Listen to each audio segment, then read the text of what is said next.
up. Put your hands up, baby. Put your hands up. Let's go. Yo, what's up, aliens? These videos have been made possible by your support. Thank you so much. I'm offering up 25 of my Magic Ableton racks to help electronic music producers achieve their ideas faster. So consider checking those out at the end of this video. Yo, what's up, aliens? AHEE here with another tutorial. Today we're going to be going over the most requested thing from my last video, which was build theory. I made a little graph for y'all. Where'd it go? Check this out. So, with builds, especially in dance music, it's to get the listener hyped and excited for the drop, the part where you start dancing. And there's a lot of different ways to do this. I'm going to go over 3 different songs of mine to show different types of drops, or 3 different types of builds, and why these things are effective and what elements make up them. I'm going to actually break down the actual Ableton projects and show you all my little tricks and tips. But first, I just want to cover the theory of it in general, and thusly why I made this little graph. This is how it was sort of explained to me, that I basically have these different elements, and they're all leading up to this one section, which is like 4 or 2 bars before the drop. And this is called a 32 bar build. This would be called a 16 bar build, a 8 bar, 4 bar, 2 bar, etc. And so each element here, it could be any musical element. Oftentimes elements that go into builds are like risers, down sweeps, white noise sweeps, reverse crashes, increasing the frequency of crashes, where it's psh, psh, psh, psh, psh, or kicks, doom, doom, doom, doom, doom, doom, doom, doom. And then also increasing the pitch of something, taking away the low end, sort of interesting snare patterns, kick patterns, making the vocals rise in pitch. Yeah, and I'm going to show you examples of all those things in my songs. But I want to get y'all maybe screen capture this build theory chart. And so it's all building up to this section. And the thing is that each one of these things, you want to have a sound that feels like it's going to crescendo or end here at bar 32. And so that way each element leads you into the next one. And so it's ever more increasing tension. And then all the tension breaks. And then the pre-drop thing is generally like a vocal sample or maybe like a drum fill or something like that. And then the drop happens. And yeah, I just feel like visually seeing this, it sort of helps where you can see each element is building up and boom. Cool. So we're going to get into the first song called Parasomnia. And I guess I'll just play the build and then I'll sort of break down the elements that make up it. And I'll provide a link to this song if you guys want to download it or buy it or whatever afterwards. It came out on my Ghost Angel album. So I'll scroll through here, just look at what's happening while it's happening.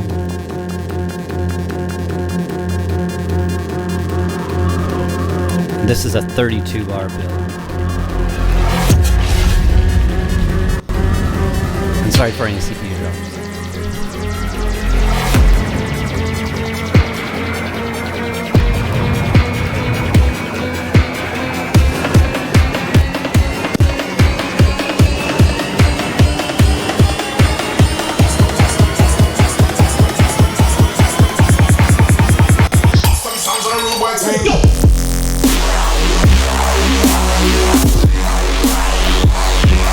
Yeah, we'll get into drops for another lesson. But that's the build. And I want to go over a couple of the elements in it. You can see there's some elements here that are going out through the entire 32 bars. Some other elements that are much shorter. Some things that only happened at the beginning of it. You can all see they sort of rise up into that pre-drop section. And I'm going to sort of go over what makes some of these interesting. So I'll start down here at the bottom. So this here is just a rising pitch crane zip. Well, I actually raised it up 12 semitones just to make it a little bit more unique, and in the frequency spectrum I wanted it to cover. Also right here, right before the drop, it's got the vocals, but then that little like interesting UFO reverse dub thing right there. That's about it for the effects section. And also in this thing, I do some pretty weird, I've talked about routing in my past videos, but I do some pretty weird grouping in this track. So this one, I'm just using a cymatics build, which has some like impacts on there, some of the snares. You can see they're increasing in, oh boy, increasing in frequency right there. And basically, I don't know, I just felt like that worked. You know, I could create my own ones, but I just feel like that worked. But you could see that there's sort of like a play between the kick and the snares. Do do do do do do do do do do do do do do do do do do do do. You know, where it's starting to like hint at a rhythm to come. Also in here, I have this clock.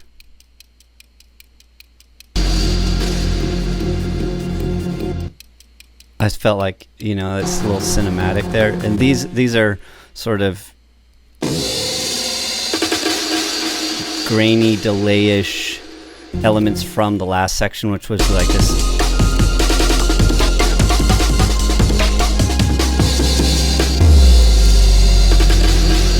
this like trippy drum and bassy EDM thing before. Also in here, what is this thing? Yeah, more impacts, and then these also happen in more frequency the closer that we get to the pre-drop. Also more impacts, some reverse.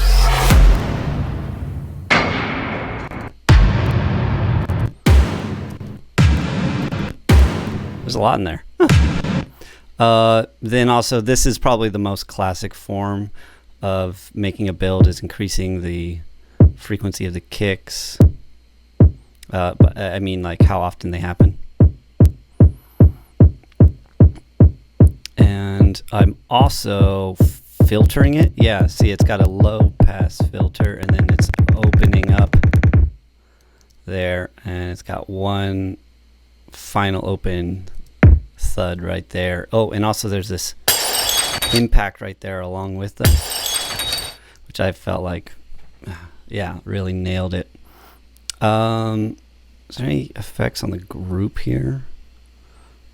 No, doesn't look like it for the build. I've got this, I've got a sub drop kind of sound. If you're listening on computer or iPhone speakers, you're not going to hear that. But it's like a big wow, you know. I feel like it's good to use those in transition sections. So this is like some sort of bass thing here. So I'm actually automating the EQ to bring in the sub so it cuts out the sub for that sub drop there, but then it brings it back in. But then as it gets towards the build, I believe it starts to cut out the low end. Let's see. Yeah, you can see here that the EQ is cutting out, and also we can hear it rising in pitch. That is actually done here. So if you click on the sample, and then down here in the bottom left, you'll see this little E. It's for envelope. And then if you click clip, and it's usually on volume modulation, but if you go to transportation modulation and you double click on it'll be like a dotted red line. I'm actually creating pitch modulation here, and I have it going up an octave, and I've got this nice curve, and I use that. I get to that curve by holding down Alt or Option on a Mac and just clicking in, and you can just drag it around like that. Undo, keep it where it was. Yeah, so it's rising in pitch, and you can hear it cuts out the bass as well, and that's sort of like give room for those the kicks that come into more frequency, and also it just makes the bass on the drop just more impactful. That's everything in the bass section. What's this? Some sort of background, like tonal thing. Anything happening here? It's rising in pitch slowly. Is that? Yeah. Look, same thing there. And that's going up 2 octaves. And a little bit slower too. You can see here that the bass starts rising in pitch at 89. At bar 89, and this one starts rising in pitch at bar 81.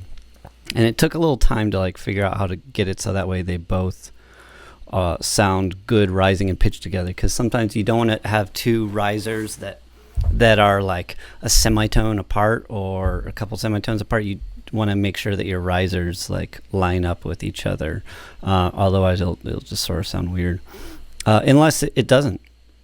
You never know. But it's something to pay attention to.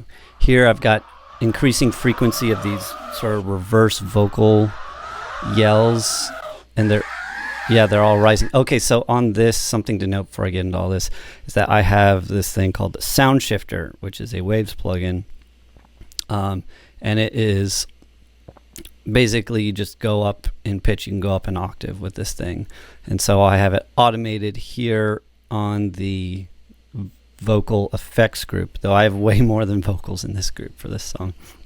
And then also I have my magic box here, which is just compressing it all together. Anything else that's doing here? Is this doing anything? No. So it is making all the elements in this section rise in pitch. So what all is in here? There's that vocal thing that we were just going over. There's this ARPy thing.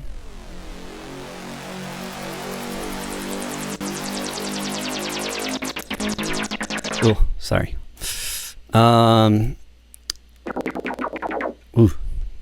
Computer does not happy right now. I've got it on a block of ice. I mean, it's doing my best. So the ARPy thing is something I recorded on my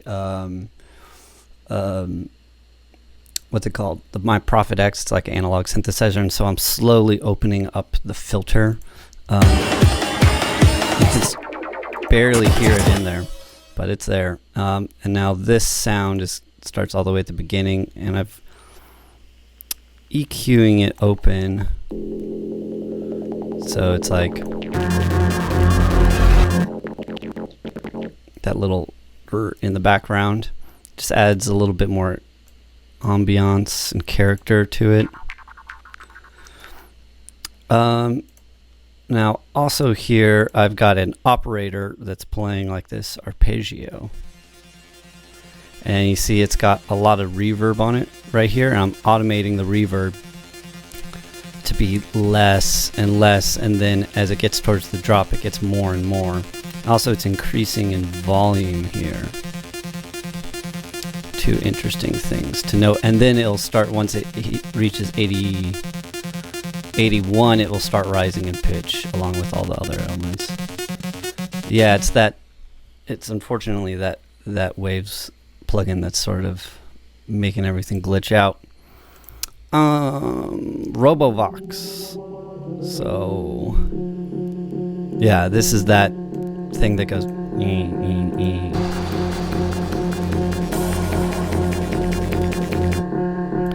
and that is slowly opening up on this filter here.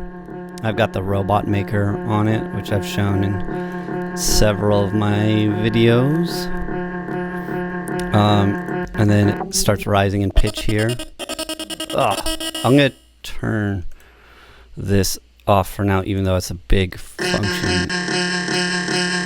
Yeah, see, it's, I don't know, it's not going to be as cool. So this thing, see, that would originally be, and there's the pre-drop right there. So that's a combination of this thing and this one. So it's like, because this one's got that robot effects maker vocal on it. So if I turned that off, just be that, you know, adds an interesting delay there, which I'll put a link to where you can get those. So I feel like there's one other thing. Oh yeah, yeah, that yo, which is like interesting little like hype vocal that I say like right before the drop. Yeah, and it layered together there again.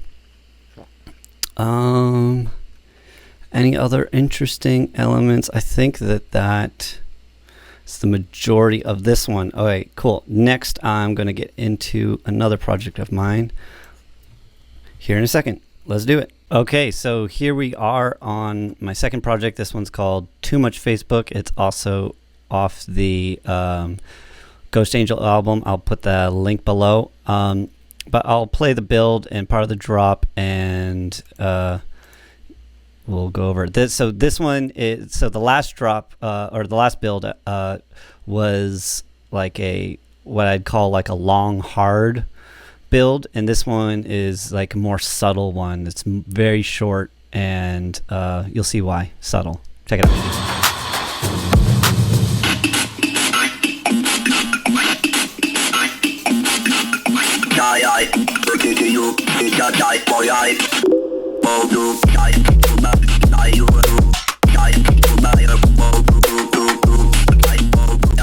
Anyways, listening about builds is or it's not about drops, it's about builds. Woo! Am I dyslexic today? So yeah, this one's super simple. Also, unfortunately, I'm having to play this one without the mastering chain on it. Just my CPU's too crazy. And yeah, so let's get into what this build is about. Really, there's only two elements in this build, which is why it's pretty nice and subtle. Basically, I have like this robot vocal thing and a riser and a little swoosh and a little blip, and that's all. And I'll tell you why this works so well. This thing, it's sort of creating tension. Like it's very chaotic and disjointed, yet it's hinting at the even more chaotic and disjointed drop. So this is just that robot vocal.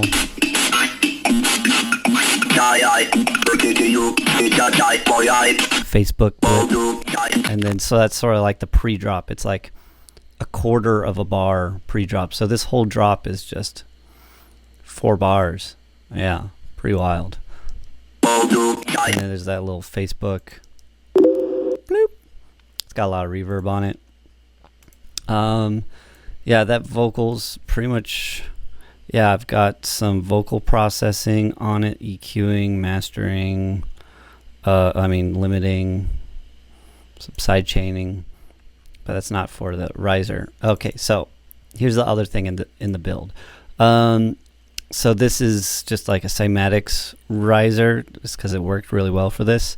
And I put it in beats mode with set it to 16th notes and use this little down forward arrow, the single forward arrow, and I pull down on this. So without it, it's also there's some auto panning on this thing too, and I cut out the low end there.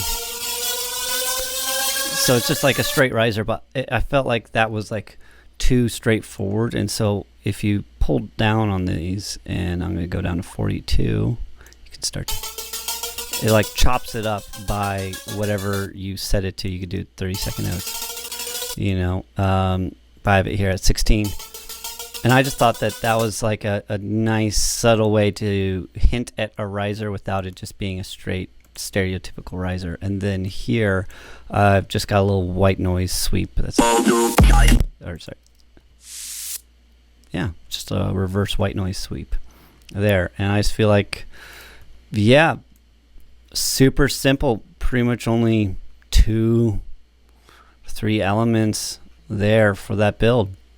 Sometimes it doesn't need much. All right, let's get on to the last example.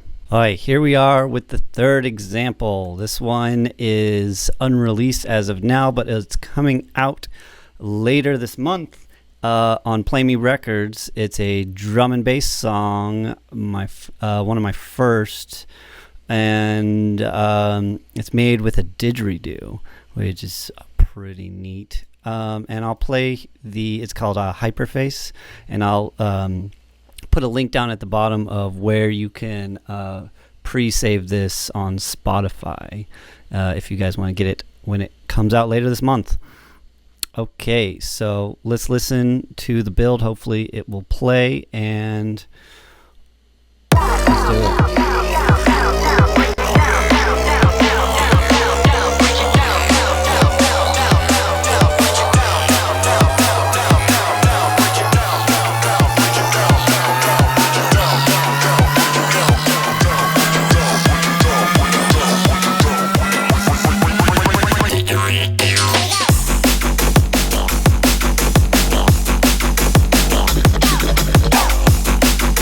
All right, this isn't about drops. Can't wait for that one. That one's super sick. There's actually this part right before it that's sort of technically part of the build. The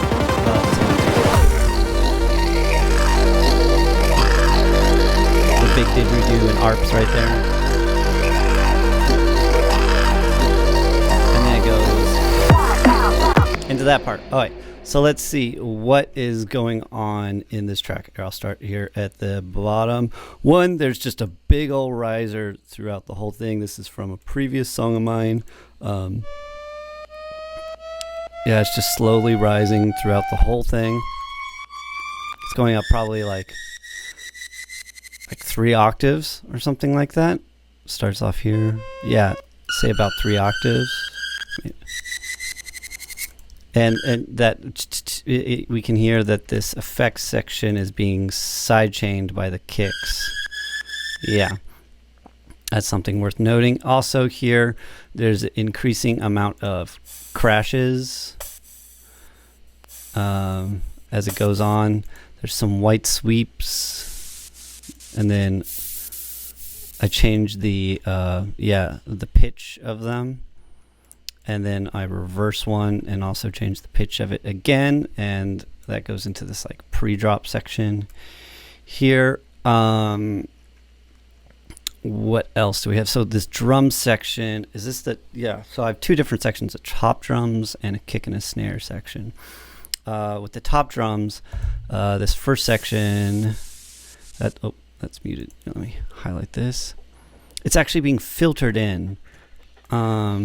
Yeah, I've got an auto filter. You can hear that it's bringing in these crashes right here, and then it also is bringing in this like little whatever this top loop thing is, and that's also being filtered separately.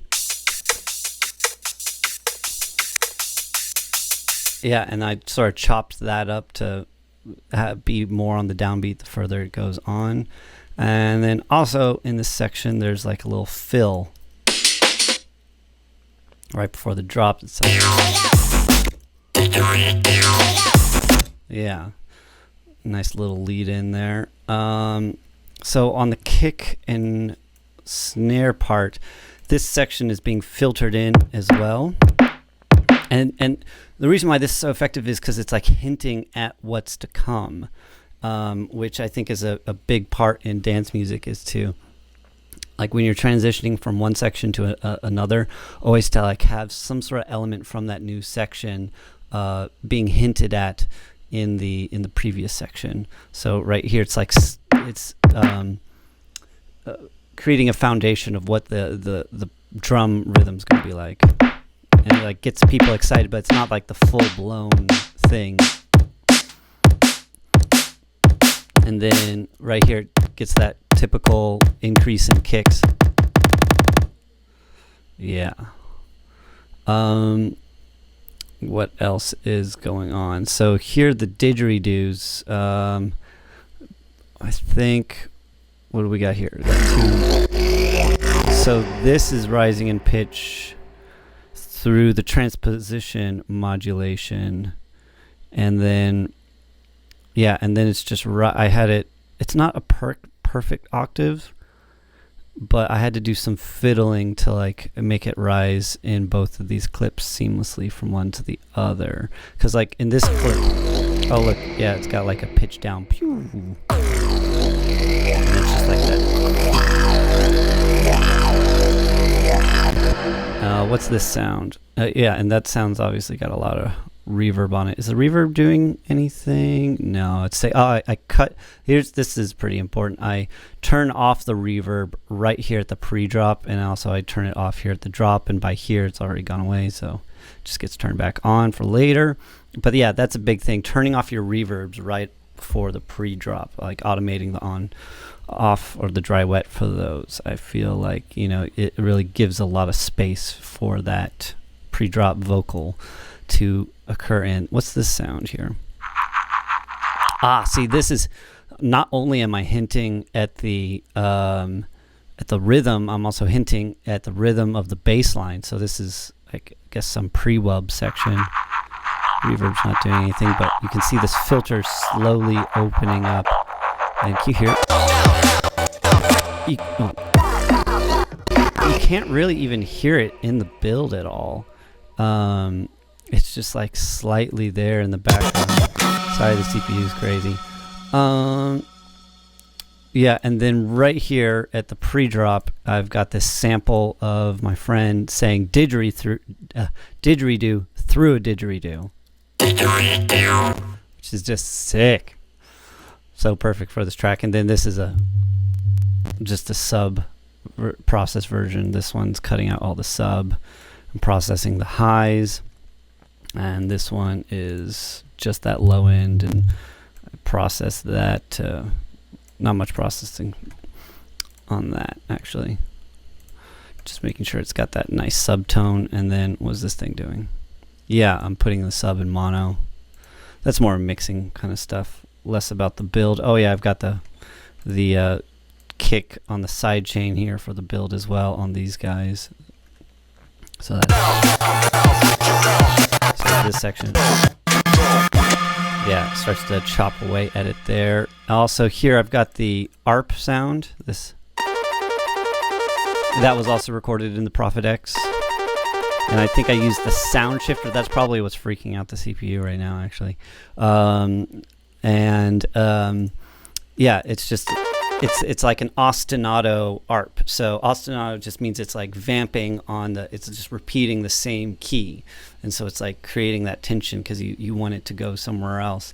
And then it starts like rising in pitch. The ostinato starts rising in pitch, which I think is a very effective compositional technique. Also, what's going on here?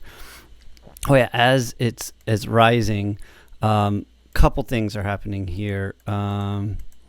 I'm actually washing out, and I have a plugin called AHEE's Magic Fadeaway that does something very similar to this, where it's basically adding reverb and delay and cutting out the low end, which we can see here, as it gets higher up, and then it cuts it out completely here on the pre-drop. And yeah, that again, it's nice to be able to take away the sub, so that way when the sub actually comes in, it's like super impactful on the drop. And yeah, there's this vocal thing here that's just sort of yeah, increases in frequency there. And so this little thing, also there's some howls in here. Yeah, they're all distorted with the rap vocalizer. See, without it, with it, pretty neat. That's in the AHEE's Magic Ableton racks. And then this is like the main vocal here, which I've had to render down. And so this is actually pitching down because I thought, because it's saying down, it should go down. you know? Down, down, down, down, down, down, down, break it down, And it's also got a filter opening up on it. Break it down, down, down, down, down, down, down, break it down. So everything else is rising up while this thing's falling down, which I think it just creates interesting movement. Down, down, break it down, down, So it's going down. And then right here it'll go back up. And then... Oh, and then there's this little hype box right here. Here we go. Yeah. And then that Here we go. without it, it sort of sounds funny. Here we go. Chipmunk, but with the rap vocalizer. Here we go. Sounds pretty cool. So that is in my AHEE's Magic Ableton racks, which I will also put down at the link below. Definitely go check those out if you haven't from the previous videos. It's only $20 and it comes with 25 Ableton racks. Don't forget to like and subscribe and leave a comment of what you want me to go over next week. All right. Peace, aliens. Yo, what's up, aliens? AHEE here. Today I'm going to show you my Magic Ableton racks. So this right here is the robot maker. We make it hurricane, y'all make it drizzle. We make it hurricane, y'all make it drizzle. Sick, right? And this is the Megaphone Vox. Am I in a dream? Am I in a dream? Super classic, right? This is just an unaffected 808. And now we'll apply the Neuro Crusher. Woo! Okay, so now we've just got an initialized saw and serum. Now we'll apply the instant lead maker. Now we'll try the auto chopper. Now we'll take the saw wave a few octaves down and we're gonna apply the trippy bass maker. You get even lower, get these really interesting sounds. Tight, right? Now I have 25 racks and they're only $20 on my Gumroad. Definitely go check that out. Peace, aliens.